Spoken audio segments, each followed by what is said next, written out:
Trending star Khesari Lal Yadav अपन पुरानका वाला रूप में पुरानका वाला अंदाज में आ गई बड़ा। अब इनकरा से पंगा लेवे में बहुत जना के सोचे के पड़ी। बहुत ही जबरदस्त खतरनाक टाइप के वो गाना लेके आइल बन, जौन गाना का नाम है सरसों के तेलवा।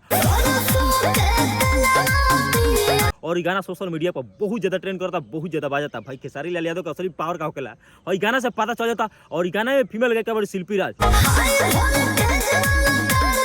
खेसारी लाल यादव शिल्पी राज बैक टू बैक लगातार हिट गाना अपन पब्लिक देता अपन फैन के डिमांड पर। आ गाना बहुत ज्यादा बाजता। भाई नहीं को सुने एक बार गाना सुनो। ये सार के म्यूजिक से आइल बा। खेसारी पावर शुरू हो गई बा। इनकर से पंगा लेवे में बहुत जना के सोचे के पड़ी।